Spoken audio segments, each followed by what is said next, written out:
Your ears do not deceive you. You have just entered the Cryptid Creator Corner brought to you by your friends at Comic Book Yeti. So without further ado, let's get on to the interview. Hello and welcome to Comic Book Yeti's Cryptid Creator Corner podcast. I'm one of your hosts, Jimmy Gasparo, and I have a returning guest. That's right. Someone had so much fun the first time they came and talked to me. They wanted to come back. So that's always exciting. But we're in for a real treat because we have Milton Lawson here, and Milton is going to come on and talk about the trade collection of Orson Welles' Warrior of the Worlds. Milton came on. If you listen to that podcast, I'm not sure exactly when it was. It seems like a lifetime ago, but he came on to talk about the first issue. I was enthralled by it. I thought it was a fantastic concept. And if I thought the first issue was a little funky and a little wacky, the rest of the series went into totally unexpected territory. I at certain times I felt like I needed to brush up on my English literature and my film knowledge. But I say that as a good thing. I absolutely thought that there is nothing like this comic that I can think of in recent memory that tackles kind of all these different topics.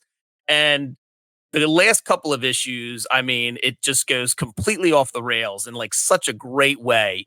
It's fantastic. It's fantastic. I can't wait to talk to Milton about it.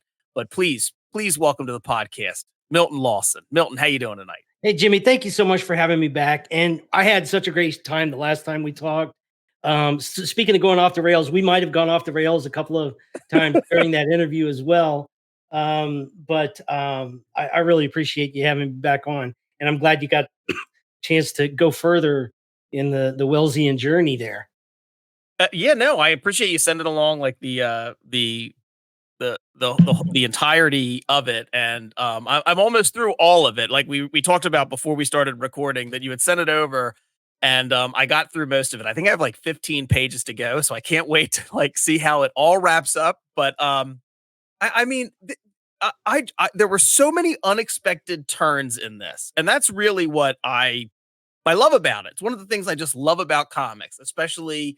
And I was just having a conversation with someone the other day, especially when you get a comic that you feel like cannot be done as well in any other medium. Not that something like couldn't be adapted, but just you feel like, wow, there's such a way in the telling of this that a comic is just perfect for this. And this journey of Orson Welles' Warrior of the Worlds starts off that the radio play War of the Worlds was actually real. Orson Welles is an undercover agent for this secret, clandestine agency, the 3PA. And I mean, it just goes in such wild places. I was fascinated by it. I thoroughly enjoyed it. And there's some characters that pop up in this that I was just like, how is he going to connect these? And I mean, I just thoroughly enjoyed it. Yeah. And love the artwork in it. I mean, just love it. Well, thank you so much. Yeah, the artwork is incredible. Eric Whalen is the artist on the book. And I'm glad you mentioned that it really fits the comics medium. I pushed Eric with some crazy asks, and he delivered on all of them. There's a number of double page spreads that go way out there, and when I put them down in the script, I had an idea of what I thought they might be. I had hope that somehow some mad genius could make it happen, and every time Eric did. Especially, I mean, if folks listen to the first episode and checked out issue 1 or haven't checked out anything yet, I don't want to like totally spoil anything, but it's hard not to talk about some of the stuff in this book without giving like some things away. So I'll try and carefully word some of the stuff I want to touch on. But there is a technological device like an orb that plays a part in this. And there are scenes that kind of take place, within the orb world, I guess. They're so different. The paneling is different. The colors, like there's like a rainbow portion to kind of describe, certain things. they tend to be, it's just so different than how the book opens. I every time we were in that space, I just thought it was something new and different and fun and exciting. And I love that as a device.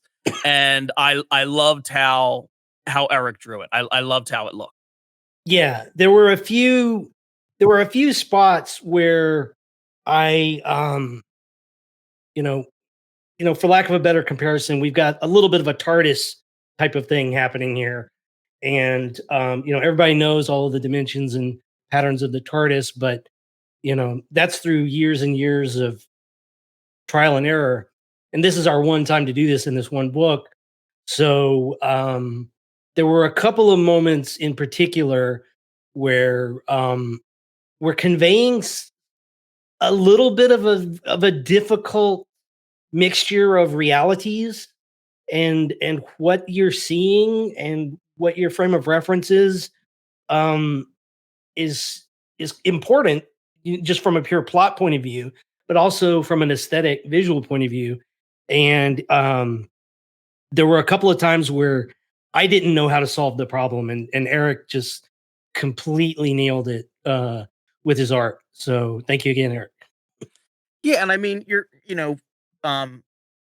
talking about a story that has Orson Welles as this main character who is trying to protect the Earth, fighting in a galactic civil war. There are alien civilizations involved. There are so many different elements from chapter to chapter that all kind of like weave together. It jumps around in time. I mean, the use of color in this book to denote whether or not we're in the past or like the different alien worlds. I mean, it's a gorgeous book to look at and behold, which is, I just love all those different elements. Like you just think like comics really is such like a perfect medium for this type of story. But I wanted to ask, I know we talked a little bit about like kind of with issue 1 where this idea came from, and I remember from that interview you hinted at some of the stuff that we would see in the later issues. But I think we touched on it a little bit that first interview, but looking at having read all of it, but 15 pages, what was it like plotting this out? I mean, like, I just envision you like in a room, like that gif of Charlie Day from It's Always Sunny, where you just have things up on the wall and things are connected by yarn. I'm glad that it comes off feeling that way, because the honest truth of it is a lot more mundane. The truth of it is I have this lifelong obsession with Orson Welles, the person, the filmmaker, the actor. And once the premise presented itself to me, then I knew that I was going to base chapters off of either moments from his life or more often than not, a specific film from his filmography. And so those became like constellation points in the sky for me. And I'm really glad that you say that these things feel unexpected, because from my point of view, they were kind of inevitable. That, I have my, dozen favorite Orson Welles films. And through the course of the development of this project, the size of it accordioned small and big multiple times. And so the overall arc of all the plots kind of changed a few times. But what was consistent was that, my love of those specific reference points were always there. And so to me, it was almost kind of inevitable that the story was going to go like, okay, if I got Orson Welles fighting aliens, we're going to have, this kind of a planet. We're going to have this kind of a moment. And the broad arc of his career as this secret agent, I decided to have it mirror his career as a filmmaker. So I sort of had that spine of how the whole thing would progress, sort of dictated from me from the get-go. So it kind of almost wrote itself sometimes. Yeah, I mean, and maybe it's just my like lack of knowledge in terms of like Orson Welles as a filmmaker. I mean, I'm certainly familiar with some Orson Welles films. I've seen my fair share. There's a list now of several more I want to see.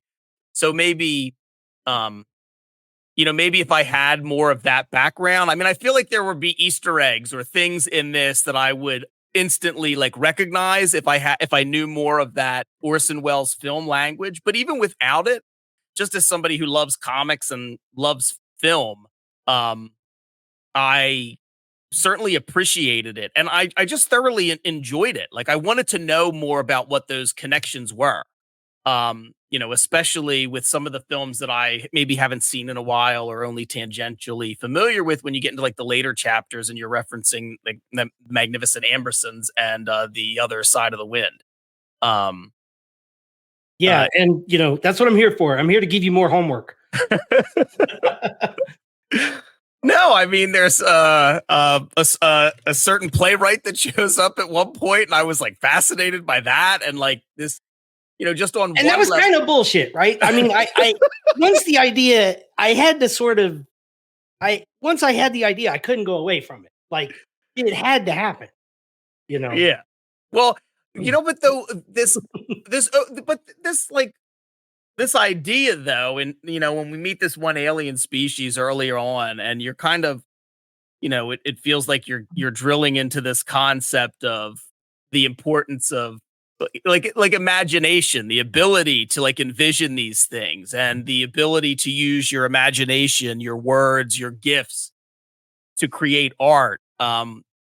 Which, I think then we have a very different scenario as we take that idea and you go towards the end of the book and we see I think it's De Norman and what De Norman becomes, which seems very different from this idea of creating art in a way. Yeah, I love those scenes. I thought Eric did like such a great job. There's one in particular where I think it's uh it leads from the scene at like the end of the tavern scene, and then there's like a page with just Orson and Paula, and like he has the orb, and it's just there's this like a lot of black in the page, but it looks like I guess a sunrise or maybe sunset, and it's these reds and purple clouds and like a blue background with Orson and Paula in front of it. And it's just I don't know if you remember the exact page in the 230 Oh, I page remember. book that you wrote, but it's so beautiful, and I just was immersed in it. Yeah, I just thought that like stuff like that is just great. You don't see that like you feel like you're reading something deeper. I don't mind getting homework. I don't mind getting something that makes me want to go out and see something else. I mean, I don't mind homework when it doesn't feel like homework, when I feel like I'm really reading a book that somebody has taken a lot of time and attention into, not just the artist and all the work that they put in it, but the writer, and has given me a story that is so unexpected. And it feels like you're talking about all these wild things, but really you're digging deep into the life of one of our greatest filmmakers who was by all accounts, a complicated person. And you're kind of showing these different facets of their life. Yeah, I thought it was wonderful. I mean, just really wonderful. Thank you. Um, I mean, but like when you got into the later books and you like wanted to introduce this character of it is De Norman, right? Harry De Norman. Yes. Yeah. So like Harry De Norman. That is his name. That is his name. So any rumors to the contrary are false.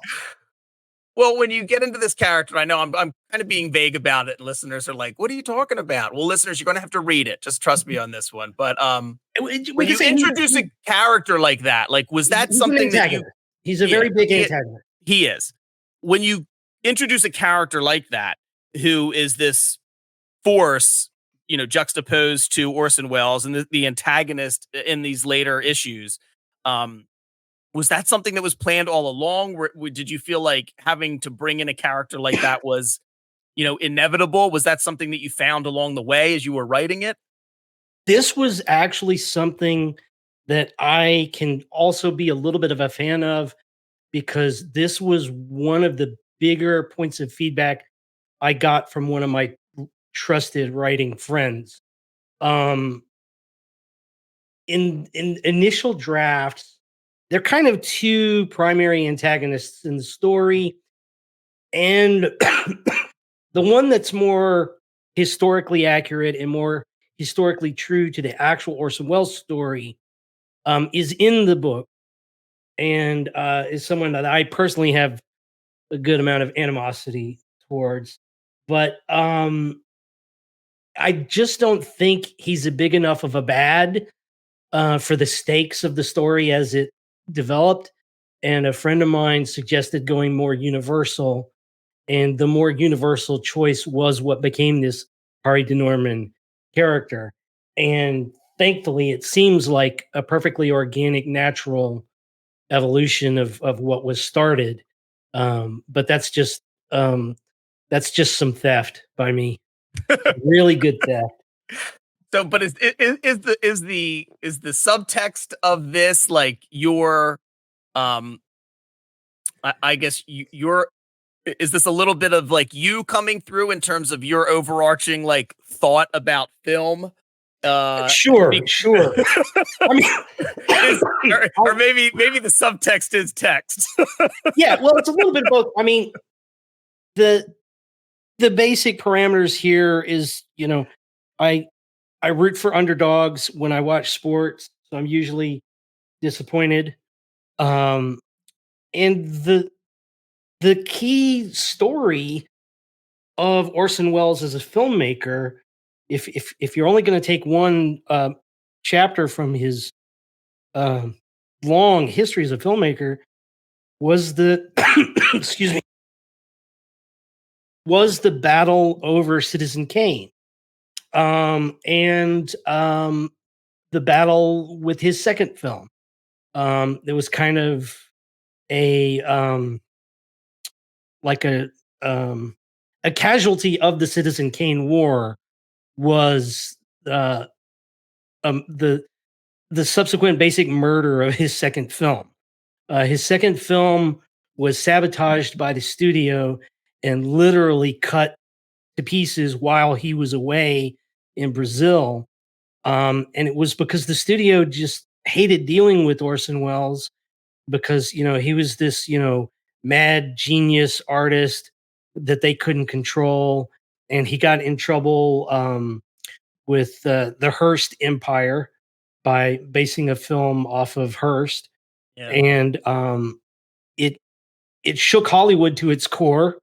I don't know if you're aware of this, but there was a moment where the negative of Citizen Kane was potentially going to be burnt by all of the studio heads to please the Hearst Empire. They relied on the Hearst Empire to advertise all of their films, to do stories about their movie stars. And here's this crazy kid, Orson Welles, screwing up the entire industry with his self-indulgent little art piece. And they were like, well, can you just pay us the cash money for what the negative would have cost you, the entire budget of the film, and we'll just burn this film. So wow. I never heard that. That titanic battle between an artist and the commercial engine that puts out the art, and the sort of imbalance there, is kind of, a cause that I could rally around.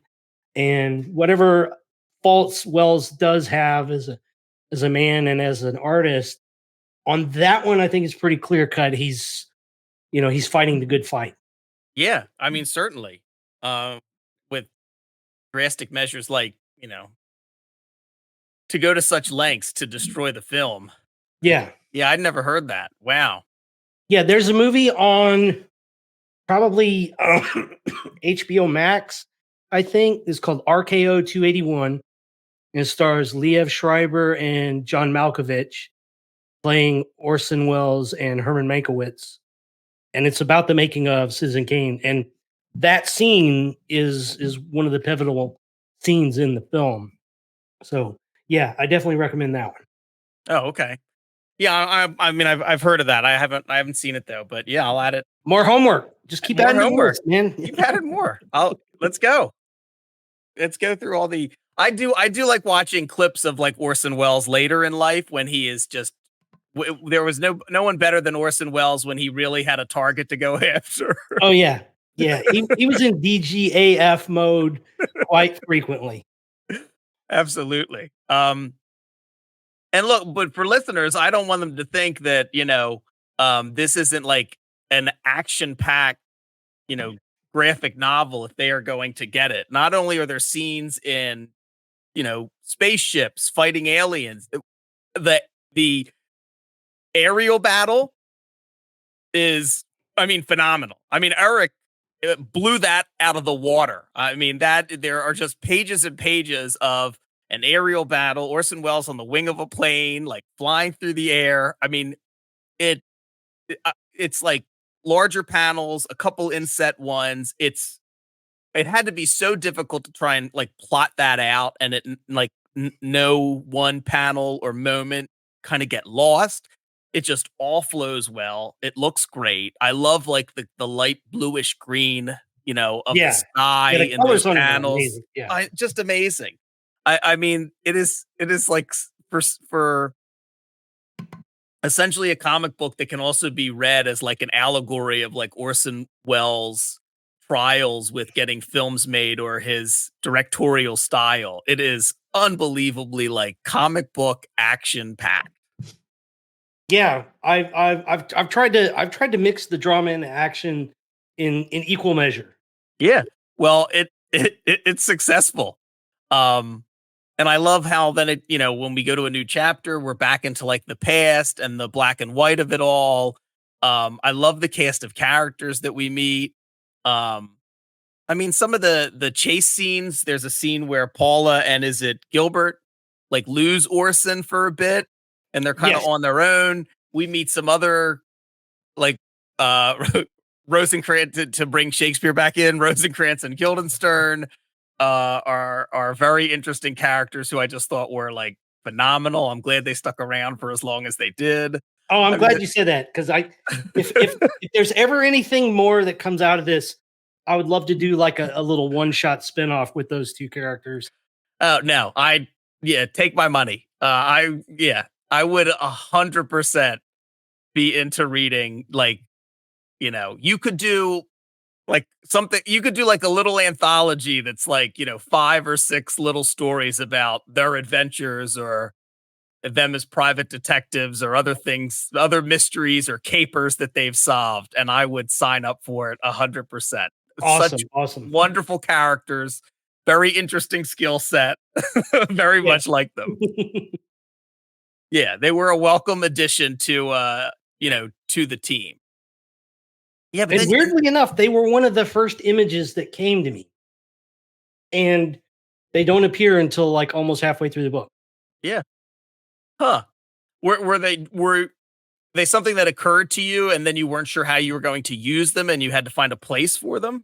That's sort of how it worked out. I just had an image of them. I had Guildenstern's main ability and an image of them that's not in the book, and the moment doesn't occur in the plot. But it's weird how it's weird how certain ideas evolve. You just get this one strong image, and then you don't know where to place it, and then eventually the moment arrives for you to put them in. Yeah. Well, I mean, I guess that's the good thing about dealing with like a galactic, a galactic war, alien species. You have a lot to play with, basically, right? Yeah. You could come up with some interesting characters, which you have, and Eric's just in terms of the designs they're great, whether or not they're friendly or uh, imposing foes. Especially playing with the War of the World stuff, some of them have to like look familiar, but they definitely have their own, their own brand of uniqueness to them. Yeah, I mean, there's just so many different things that I wasn't expecting. Again, there's a sequence where they're at Carnival in Brazil, which is again so colorful, so different than anything we've seen before. And I just was. Are you again? Is that something that you wanted to show to kind of follow the pattern of Wells's life? With his time in Brazil? Yeah, and I felt that it was fortuitous because it's such a pivotal moment in his filmmaking career, and it takes place during this highly visual moment. So it's the perfect background. Well, shit, let's throw in some aliens too, and it fit nicely. Oh yeah, I mean that whole sequence because that's kind of where we are introduced to De Norman. I think that's where he comes in the Brazil scene, Right? Yes. And it kind of starts to track his life alongside tracking what Wells is doing in Brazil, and there's aliens. They're fighting aliens. It's just, I mean. Uh, and like where it all leads is like absolutely incredible. Like that whole ending scene in Brazil. I mean to the end of that chapter, which there's what we've come to expect, like a big battle and destruction of property of some very important well-known property. It's just so surprising, and I mean, it's just amazing all the science fiction elements and story ideas that are in here that just feel totally unique within this, setting. Like little things that we've seen before, but maybe not used in quite such a way to tell this story. And I almost missed the golden opportunity there that the ending scene that you're referring to was never really originally in the original outline. I had a different ending in mind, and thank goodness. Sometimes inspiration strikes you at just the right moment, and retroactively, if I had not done that, that would have been quite a missed opportunity. So, the forces were with me that particular night. when I changed the ending. Yeah. Oh wow. Oh, that's so interesting. I would have thought that would have been like one of those images that you had first, and you build a scene around it. It sure seems that way. But this is one of those instances where no, that was just a lucky addition. All right, let's take a quick break. Hey comics fam, indie comic book publisher Band of Bars just got a level up and announced it is now a cooperative. This heralds a new era for them, including a partnership with Dauntless Stories. And they added several new members to the ownership group. Marcus Jimenez is now Chief Operating Officer, Brent Fisher takes on the role of Chief Diversity Officer, and Joey Galvez is introduced as Head of Kickstarter Ops and Social Media Manager, which is sure to increase their capabilities overall as a publisher. And it further promotes their mission statement of advancing representation, inclusion, and diversity in the medium. They also established a new board of directors to help chart the new path of their journey. With new projects in the works like Alas Goodbye dropping in June, Unbroken soon launching on Kickstarter, and Pawn coming up with Dauntless, stay tuned to this space for more exciting news from the growing Bards family. Let's get back to the show. Well, we clearly see the influence with, Orson Welles and your love of Welles's films. There's so many science fiction elements in here, not just the War of the Worlds stuff early on, but there's like some like wild concepts as we get, further and further into the book, not just the stuff with the orb and you have characters kind of jumping around in space and time. I mean, you mentioned something like, Doctor Who's TARDIS. But what are your influences in terms of, science fiction? Does it come from other comics, books, movies? Is there things in particular that you were like, oh, I've seen something like this, but I want to amp it up and do it in a different way? So I kind of have a background at a very young age. I read some of the basic grandmasters of sci-fi, your Arthur C. Clarke's, your Isaac Asimov's. And then when I got further, I got into Philip K. Dick and the cyberpunks. And the thing that I loved about the cyberpunks was just the density of ideas that they had. And I even did a writing exercise once.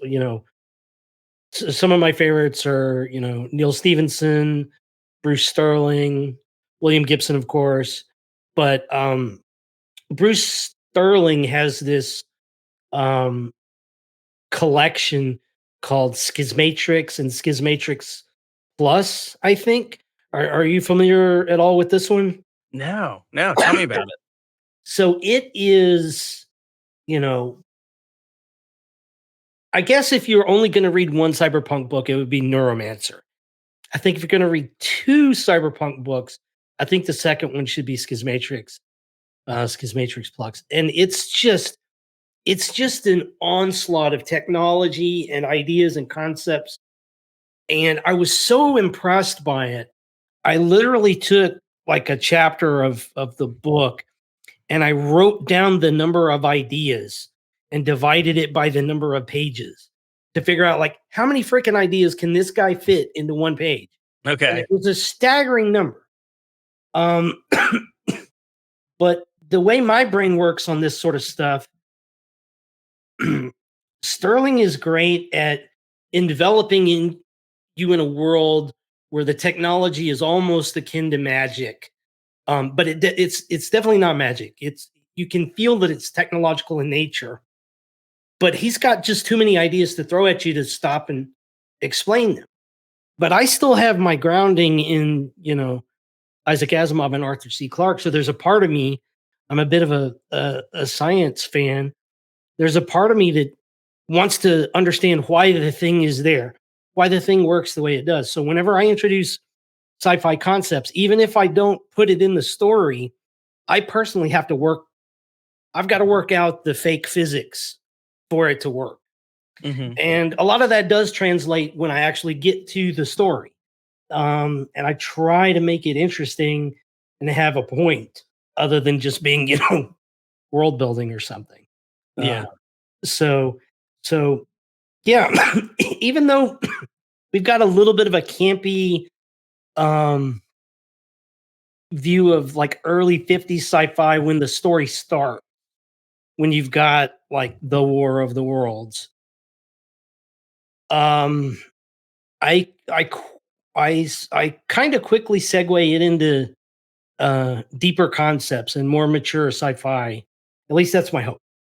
Yeah, no, definitely. I mean, there were just some things in here, not just the spheres, but in terms of like the alien technology. I mean, there's like you get into something that's like the black hole at the center of the galaxy that's also kind of like a machine, and like there's just the concepts that you end up like putting in here, not just the little technological advices that you'll see on an alien world, or Gilbert will have to explain that, this is what this thing is. And, we see little things like that, little devices, little gadgets, like a lot of fun stuff, but you have like big, huge, nothing. And that's when I say something's unexpected, I think, oh, Orson Welles, the War of the Worlds was real. He's a government agent and he's going to protect the galaxy. But you take this into places that I never saw coming with some of these concepts that I was just kind of like astounded by, that they were in a book like this and that it made sense. Oh, thank you. I'm glad it did, because I was worried that, maybe the tone was a little uneven, but I kind of think it kind of just all works. So, well, I think your characterization of Orson Welles and Paula in particular helps a lot to keep it grounded and keep the tone even. I think having your way, as a reader, having a way in with somebody who is kind of experiencing all these fantastical things. And I will say Paula does acclimate herself to a lot of them pretty quickly, but still having somebody that we feel like is drawn into this as a reader, I feel like helps to keep the tone even when you're dealing with a lot of when you get into some of the bigger sci-fi concepts. And it also helps that it's like peppered with they're going back in time and dealing with some pseudo real life situations in terms of Orson Welles and the studio and talking about the different films that he's made and hitting real points in time that there are events that we're familiar with. I think it helps to really keep everything even as a whole. Yeah, and one of the things I tried to do, I think I may have mentioned this when we last spoke, but now you can see the breadth of the of the aim here.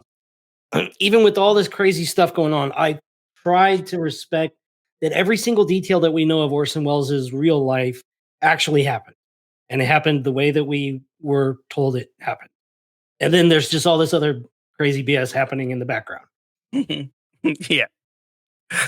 I mean, but it's all like, kind of great fun. I wanted to ask you without hopefully giving too much away, but there's some stuff towards the end where Orson kind of like assembles his team. And I feel like, again, that is, maybe a glimpse into like Milton's personal thoughts about film and filmmaking. Is that am I reading too much into it, or is this no, guilty is charged there. Okay.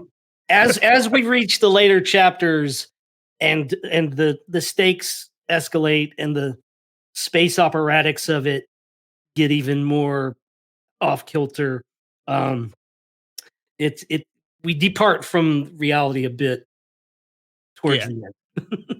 No, but I mean it's just in a very again, a very like fun way, and there's this big huge space battle. I mean, I really want listeners. I know we're dancing around stuff because it's hard to talk about specifics without giving like everything in this book away. But it's really something you should read and experience for yourself. And I'm just kind of touching on some of the stuff without getting too much into it. But like you have a thing that's like a living planet that retains the memory of all these different species. Like it looks amazing on the page. It sounds absolutely wild. It kind of comes into play later on too. There's a great, kind of like it's important callback to it. And it's just, you're just thinking like, this is a book, Orson Welles, Warrior of the Worlds. And I'm just, there's just some unbelievable stuff on the page. And again, Eric is absolutely along for the ride for everything and just like crushes these pages. Yeah. With some of those sorts of things, we tried to approach this book as if, set aside the premise and the known quantity of it, and you're going to do a 238-page epic sci-fi story that spans a character that goes like, multiple decades of the protagonist's life. Right. I tried to fill everything in our fictional sci-fi world with as much gusto and innovation as I would have in any other kind of project as well. And hats off to Eric again, like the planet that has the living memories of all of these species. I mean, it's one thing to type that crap onto a script page, but then, poor Eric, he's got the task of like, okay, I've got one page to try to convey this multi-layered concept. How do I do this? And then, oh, by the way, I can dance around this, but you'll know what I'm referring to. The whole thing is premised on something that suggests a specific geometric shape for the paneling. Yeah. So not only are you going to have to convey this entire concept in one page, also you can't use rectangles. you've got to use a different geometry here. Yeah. Is Eric still talking to you? I now that he's done, I would not fault him for just ghosting. One of my favorite pages is it's like a I don't know how to describe it. I'll tell you what chapter it's in. Um, it's towards the end. It's in chapter 7. Um, but there's a scene with Orson and another character kind of smoking a cigarette, and it looks like the whole page is like a broken mirror, like broken glass. It's like no, straight lines in terms of the paneling, and it's one of those ones that you look at, but it's not confusing at all in terms of the word order. Like the lettering's so good, and it has such like a great flow to it, even though it's so broken and disjointed. It just looks great as a page. But yeah, it's in chapter 7, and it's just Orson and another character kind of talking about, it's black and white, and it's just wonderful. One of my favorite pages. It's just so well done. Because it's hard. I think it would be with something like that, if the lettering isn't great, if the visual storytelling isn't great, it's easily the reader's eye could get lost on the page. Doesn't happen at all. It's very clear in terms of the direction you need to, look into. Your eye just follows it, just tracks it. Yeah, that was quite a challenging one as well. One of the lesser known Wells films is he did an adaptation of Franz Kafka's The Trial, and it was hard to get a copy of for the longest time. It just recently got restored in 4K and looks gorgeous. But that sort of paranoid worldview of your standard Kafka-esque narrative fits that moment in the story as well. And there's sort of a mental breakdown occurring. So yeah, there's a lot of things unraveling. The center is not holding very strong at that point. So I'm glad at least you were able to comprehend it, because we kind of pushed it in that moment. Well, yeah, I mean, just as like a page of comic art as well, it just looks wonderful. In terms of your collaboration with Eric, and you kind of something you just said made me think of this. Like, how did you convey the visual language of like some of the films so that Eric could kind of like capture that in the visual storytelling in the art? Was that just something you did on the page? Did you ever send him like reference photos? Did you say, look, you're just going to have to watch, this film? Yeah, so I tried to do my best to limit the time investment in addition to what he's already invested.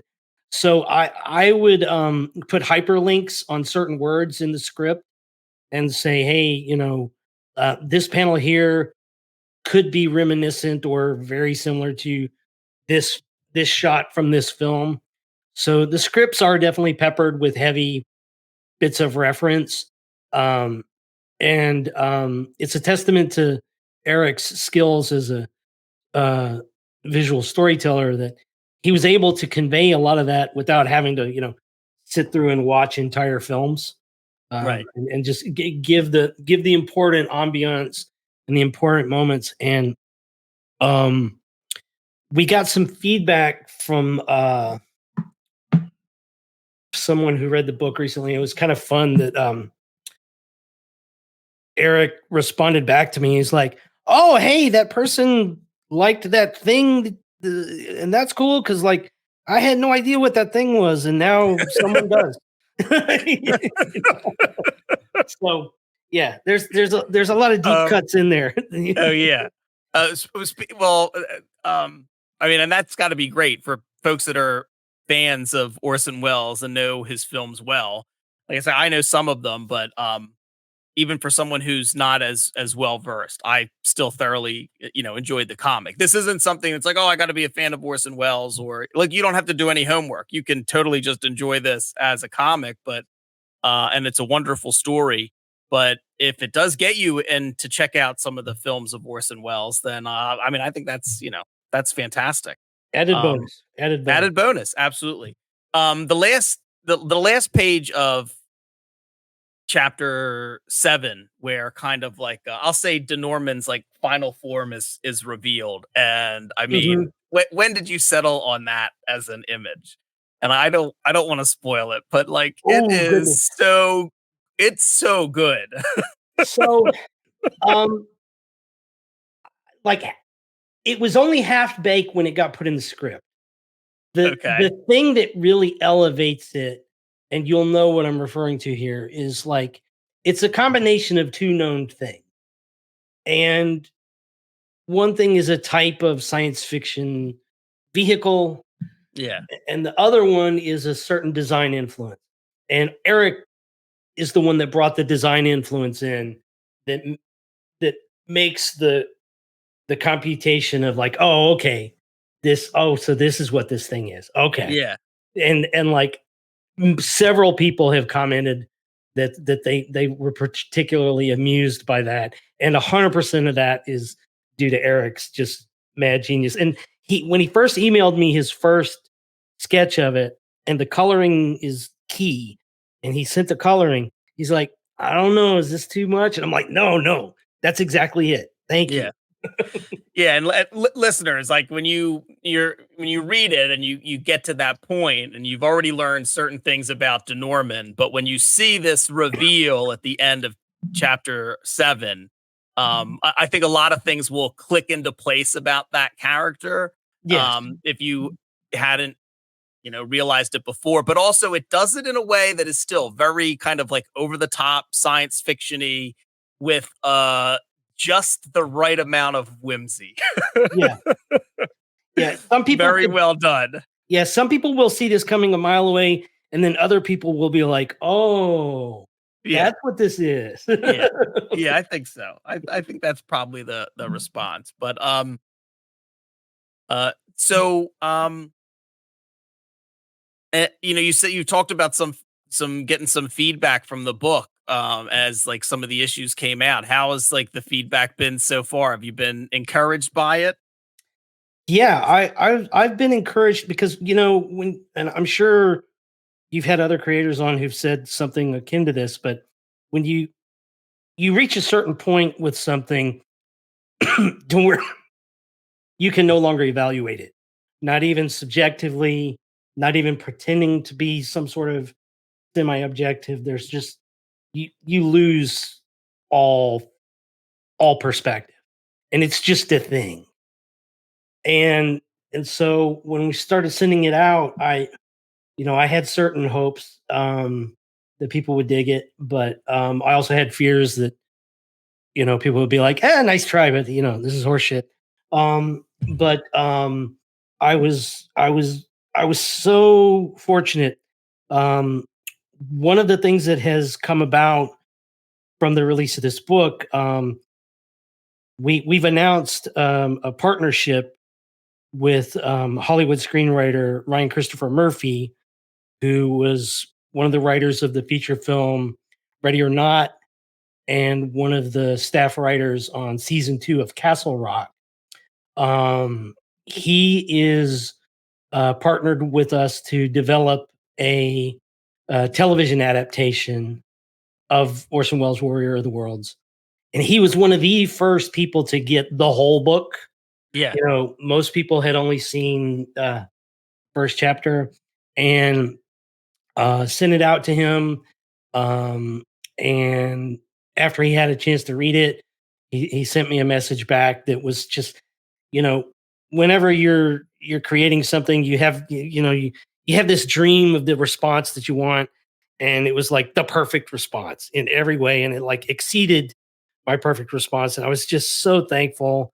And I've got that energy in my tank that'll keep me going, for at least another couple of years. So Oh, that's I was, awesome. yeah, I was just, and not only was it was great to see someone enjoyed it, but it's someone who like got it, quote unquote, on every single level Oh of yeah. what we're trying to do. So it really clicked. And yeah. Thus far, all of the response we've been receiving is just so positive. I'm really thankful. Well, that's fantastic. I'm happy for more, listeners and more folks to be able to get their hands on the trade. So I think it reads very well, as a trade.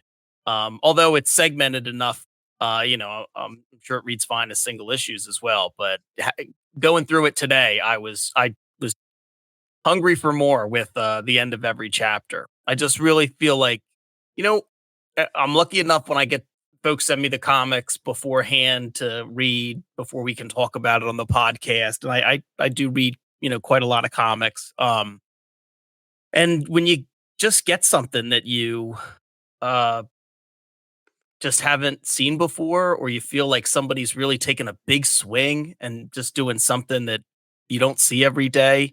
And not to knock superhero comics or cape comics or whatever folks are doing, that's not the point. It's just that when you see somebody really taking a chance on something and really trying to do something different and telling a story like this, tying it in with Orson Welles' life and with all these different elements and keying it into some of the visual language or the tone or theme of the films. I just think it's really special and just hell of a comic book. Oh, thank you so much. I appreciate it. Before I let you go, Milton, anything else that you either are working on, or I'm kind of curious, anything else you've been watching or reading that you're really into right now? Well, let's see. Yeah, a couple of things that I'm enjoying. I just finished. I'm based out of Houston, Texas, and I read an original graphic novel from another Houston-based creator named Nico Rodriguez, and he just this week put up on the Kickstarter a campaign for a book called West Not South, and it's about that. It's about an anthropomorphic mouse who kind of grew up in the city and has moved out into the western landscape, and he's kind of caught up in like a Coen Brothers, Cormac McCarthy revenge plot. It's funny, it's dark, it's philosophical, and it's just a total delight. Um, and I just started Mary Tyler Moorhawk by Dave Baker. It's very dense and very mad, and I think it's probably going to be an Eisner nominee. Very damn cool. Um, let's see. Are you watching Three Body Problem on Netflix? I was going to start it this weekend. I haven't started it yet, but I'm looking forward to checking it out. I'm enjoying that. I'm about 5 episodes in. I'm enjoying that quite a lot. So yeah, there's 3 things I can recommend right there. All right. Well, they sound good. Mary Tyler Moorhawk. I want to check that out. And South Not West, I'll have to look that up on Kickstarter. Yeah. Or West Not South. Yes, West Not South. I think I reversed it. All right. Well, Milton, this has been awesome. I mean, I just love this comic book. I just want folks to check it out. And I gotta go start compiling where I can watch more Orson Welles films. Cause it was funny. I was just reading something else and it referenced The Other Side of the Wind. I can't remember. It was an article and it brought it up. And I was like, oh, I got to see that. And then I remembered, oh, Milton's coming on the podcast. Yeah. And speaking of, I forgot the key piece of news I was going to tell you. The new release date for the book is July 24th. Okay. July 24th. Awesome. Yeah. We originally were going to maybe have it come out in May, but comics is comics and things get delayed. So, but right now, as people listen to the episode, they should be able to pre-order. Just call your local comic shop. Say, hey, Orson Welles' Warrior of the Worlds, pre-order for me. All right. 238 pages of color and black and white madness. Yeah. I mean, it's so wonderful and it's so tough to describe.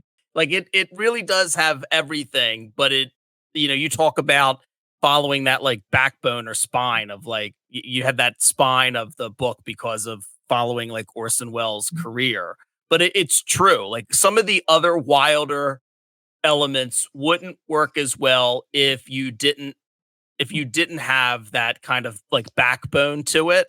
Mm-hmm. And it really allows you to kind of just push it in just crazy comic book directions. And it's just great. So, thank you, man. Thank you. Yeah, I hope listeners, you check it out. Orson Welles, Warrior of the Worlds, July 24th. And yeah, check it out. Get it. Let me know how you liked it. We can talk about it. We'll start a second podcast where we go through the films of Orson Welles. We'll have a Welles cast. Yes. Get some whiskey and cigars and go to town on it. Absolutely. But Milton, I can't thank you enough. It's always a pleasure to talk to you. I really appreciate you coming on the podcast, and you and Eric have put together just a phenomenal comic book. So I really appreciate it. Oh, and shout out to my brother Bobby, Cryptid Creator Corner's #1 most dedicated listener. Bobby listens to all my episodes. Bobby, make sure you let me know if you want Orson Welles' Warrior of the Worlds. I'll add it to our pull list. All right, Milton, thank you very much. Listeners, thank you for listening. Good night, and I'll see you next time. This is Byron O'Neill, one of your hosts of the Cryptid Creator Corner, brought to you by Comic Book Yeti. We hope you've enjoyed this episode of our podcast. Please rate, review, subscribe, all that good stuff. It lets us know how we're doing, and more importantly, how we can improve. Thanks for listening. If you enjoyed this episode of the Cryptid Creator Corner, maybe you would enjoy our sister podcast, Into the Comics Cave. Listen and subscribe wherever you get your podcasts.